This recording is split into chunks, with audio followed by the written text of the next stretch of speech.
Scene 1. Seaside, Oregon is a small resort city with a beach known for its surf breaks and a 1920s promenade with an arcade and an old-fashioned carousel. The population is a hair over 6,000, a far cry from the 1.5 million who crowd Phoenix. The air is different here too, fresh and bracing, filled with the scent of salt and pine instead of smog and stone baked by the unrelenting desert sun. I hope everything will be different here. I hope I can leave all my nightmares behind.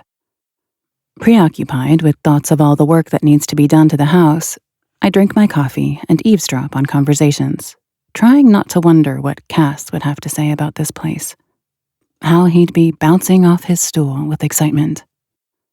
It's several minutes before I realize I'm uncomfortable. Surprised by the intensity of the feeling, I glance around. None of the patrons are looking my way. The music is cheerful. The interior of the diner is clean and bright, and everything appears normal, boring even. Then why is the skin on the back of my neck crawling? I glance over my shoulder and discover the reason. The guy in the raincoat is looking at me. No, not looking, glaring. Conspicuously hostile, he stares at me with total revulsion, as if I've deeply offended him in some way. Cold, hard, and utterly black. His eyes are like obsidian. I raise my brows and stare back at him, because I don't have time for assholes with attitude problems. Here you go, honey.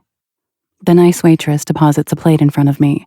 It's overflowing with an omelet that could feed a family of 4, topped by a messy pile of hash browns. Wow, that's a lot of food.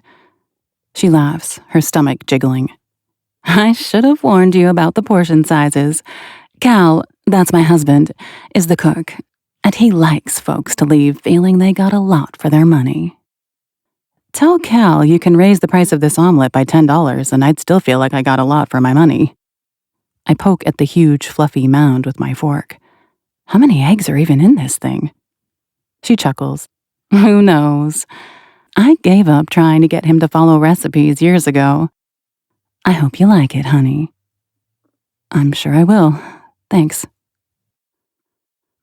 Scene 2. Good morning, Meadow. Beth stopped at my desk. Her eyes went wide, and I braced myself for what would come next.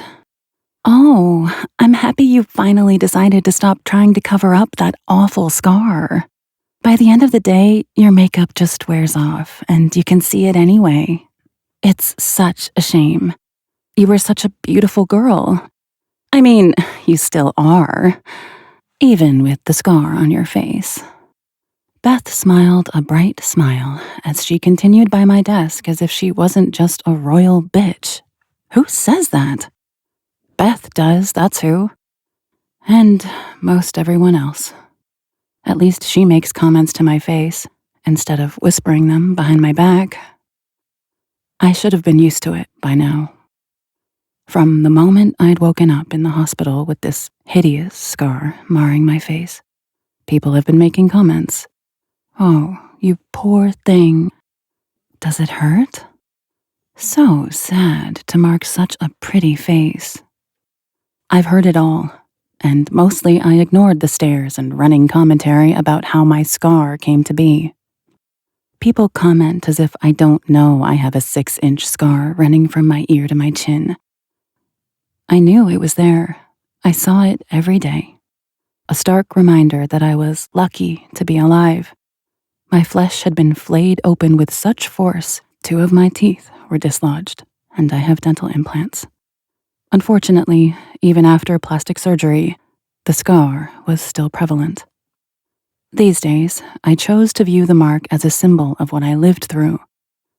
I've not always felt that way. There were many dark days after the attack happened. I was too afraid to leave my house, horrified I looked like a monster, and there was a time I'd contemplated ending it all. I might have, if it wasn't for a very special woman who I'd clung to like a lifeline. Veronica Venus 21 was my savior, even though I'd never met her in real life. She was a member of a message board I joined after I was released from the hospital. The group was for victims of violent crimes. We'd spent hours in the online chat room. She'd survived a horrific ordeal, much worse than mine, and she'd made it through. She gave me hope.